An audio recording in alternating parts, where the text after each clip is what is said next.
दोस्तों, आज की कहानी एक छोटे से गांव के एक घर की है जिसमें एक परिवार रहता था।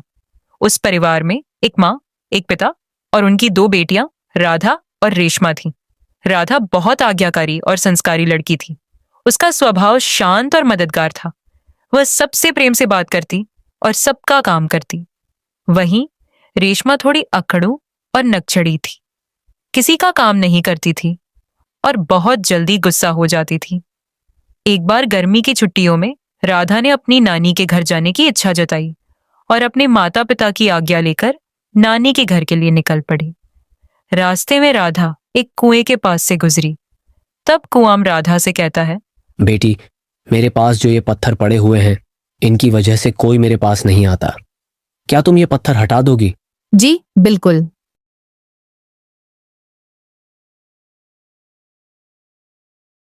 और फिर राधा पूरी मेहनत से उन पत्थरों को वहां से हटा देती है और कुआं तो प्रणाम कर अपने रास्ते में आगे बढ़ जाती है। उसके इस कार्य से कुआं बहुत खुश होता है। थोड़ी दूर चलने के बाद राधा एक पेड़ के पास पहुंची। तभी पेड़ राधा को देखकर कहता है, बेटी, तेज हवा की वजह से मेरे पास बहुत सारे पत्ते गिर गए हैं। क्या तुम इन्हें साफ कर दोगी? जी बिल्कुल। और फिर राधा ने थोड़ी देर में पास पड़े सभी पत्तों को साफ कर दिया और पेड़ को प्रणाम कर अपने रास्ते में आगे बढ़ जाती है। उसके इस कार्य से पेड़ बहुत खुश होता है। कुछ देर बाद वह अपनी नानी के घर पहुंची। अरे, मेरी प्यारी राधा बेटी आ गई। कैसी है तू? कितनी बड़ी हो गई है। नमस्ते नानी, मैं ठीक हूँ। राधा वहां अपनी नानी और मामी के हर काम में मदद करती थी। वह उनके द्वारा दिए गए सभी काम पूरी आज्ञा और ईमानदारी से करती थी। राधा के इस स्वभाव से उसकी नानी और मामी बहुत खुश होती है। जब राधा वापस जाने लगी तो उन्होंने उसे बहुत सारे उपहार दिए। घर लौटते समय राधा उसी पेड़ और कुएं के पास से गुजरी। पेड़ राधा को देखकर तुरंत पहचान जाता है और राधा को कुछ समय अपनी छांव में आराम करने को कहता है। राधा कुछ समय वहां आराम करती है, फिर अपने रास्ते में आगे चल जाती है। कुछ दूर चलने के बाद राधा उसी कुएं के पास पहुंच जाती है। कुआं राधा को देखकर तुरंत पहचान जाता है और राधा को पीने के लिए अपना ठंडा और मीठा पानी देता है। राधा वह पानी पीकर अपने घर की ओर चल देती है। राधा जब अपने घर पहुंची तो उसकी माँ ने उपहार देखकर उससे पूछा, अरे, ये सामान तुझे किसने दिया? माँ, ये उपहार मुझे नानी और मामी ने दिए हैं। रेशमा ने जब यह सब सुना तो उसने भी लालच में नानी के घर जाने की जिद की। कुछ दिनों बाद रेशमा नानी के घर के लिए निकली। रास्ते में उसे वही कुआं मिला। बेटी, मेरे पास जो ये पत्थर पड़े हुए हैं, इनकी वजह से कोई मेरे पास नहीं आता।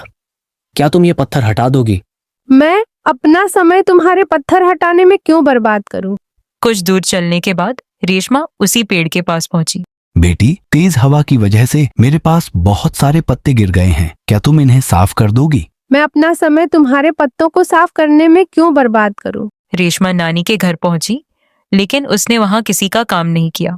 उसके इस व्यवहार से दोनों को काफी बुरा लगा और जब रेशमा वापस अपने घर जाने लगी तो किसी ने उसको कोई उपहार नहीं दिया, जिससे उसे बुरा लगा और राधा से जलन हुई।